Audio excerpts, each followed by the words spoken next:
and welcome back to the channel.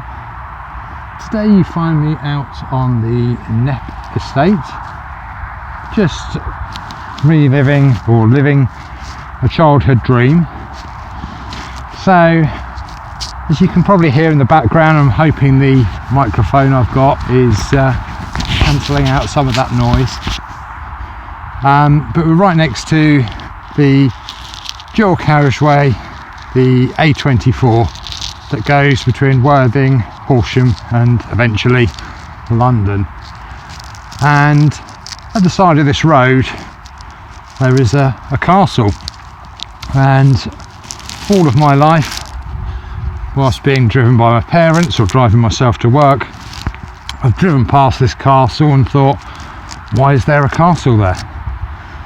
So decided to get up and film the video today.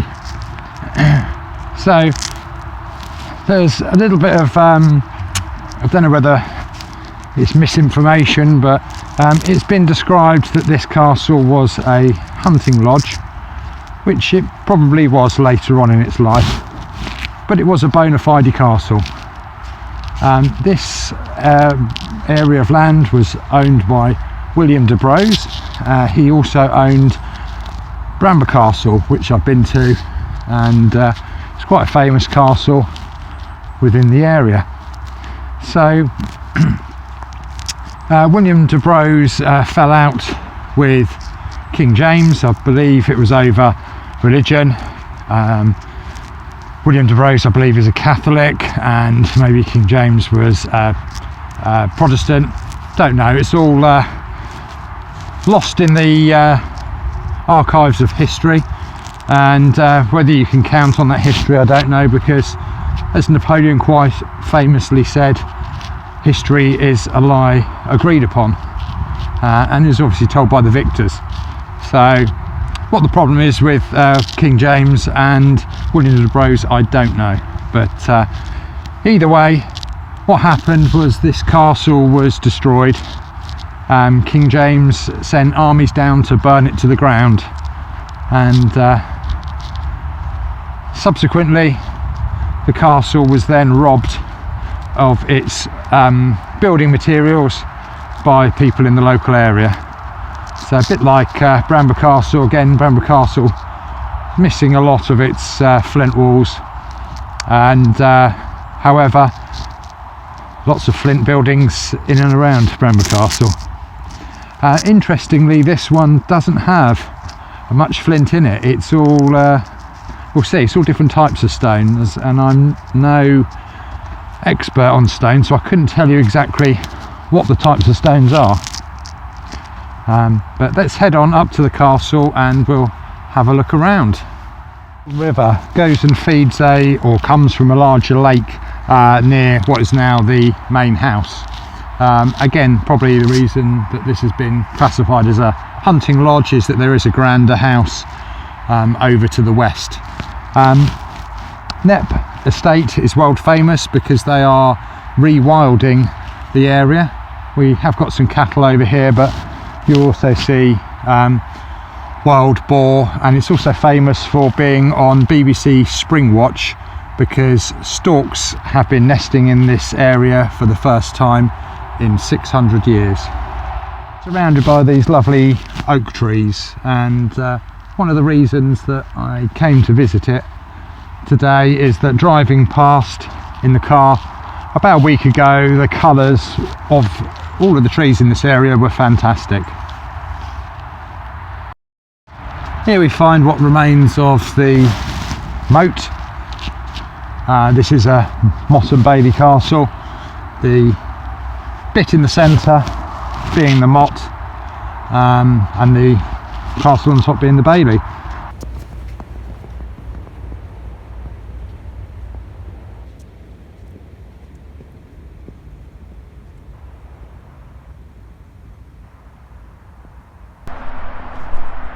You can see how the archway's been made up by just planting almost like bits of slate across, and it's a real mismatch of building materials.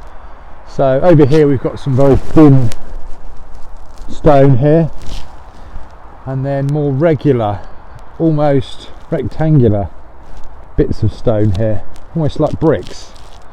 And yeah, maybe it's obvious to some of you, but I'm not sure whether they don't look like bricks, they look like cut stone. And then you've got round here what looks like sandstone and limestone, and an absolutely huge piece of flint there. You can just see where the flint has napped there. As we come to this section again, almost looks like wood, this section, but I think that is sandstone. And then around here on this void here, we've got this strange opening. Now I can only imagine that this was the cellar section, and maybe this massive stone here was for sliding material into the cellar. Maybe animal carcasses, I don't know. Lovely section of cut brickwork here.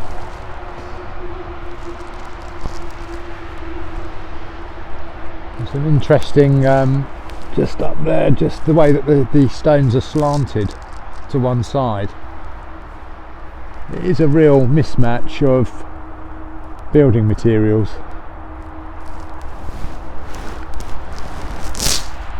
So just coming back out, we can see that there was a wall coming off on the right hand side, but then on this side we've got another sort of flank, so it's not quite clear what part of the castle this would be. I can't imagine it's a main entrance, or even a gatehouse. Almost looks like an internal section of it. The mound that the castle is on is not the largest either. So if we come over to the edge here, there is a moat down the bottom there. Stands out quite well against the wintry scenery.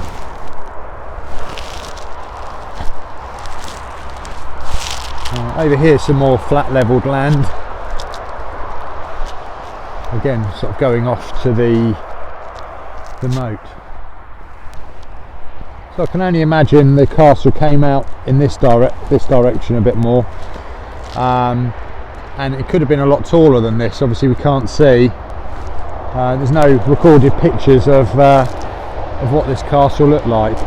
There may be drawings obviously from that sort of time, but they're all open to interpretation.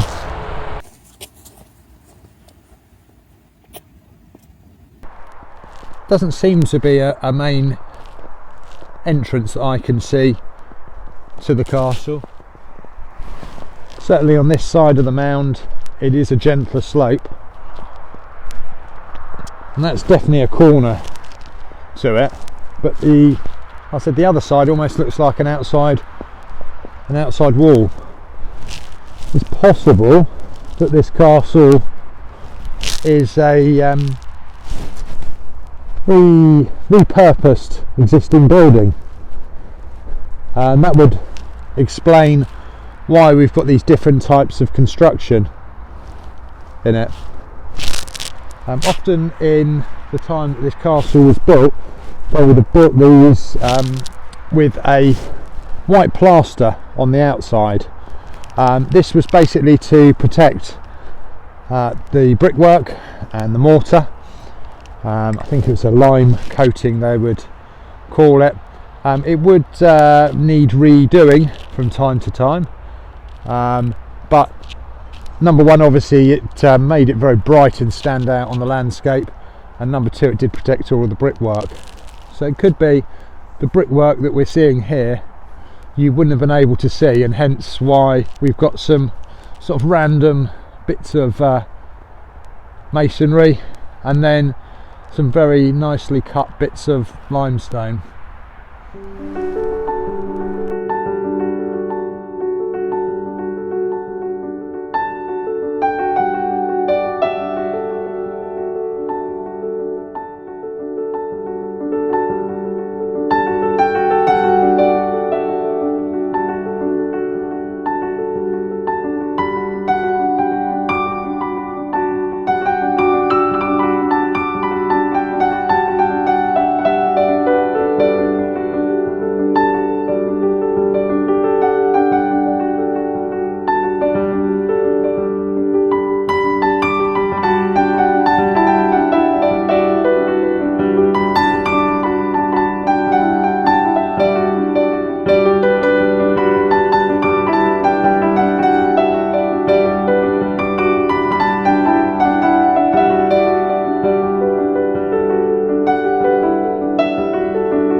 Some water in this boat. This bit's frozen over with snow on it, and you could hear the ice cracking as I came across. So here we have the timeline. So William de Braose grants Shipley and Knepp to his stepson Robert de Harcourt, Lefort the Strong.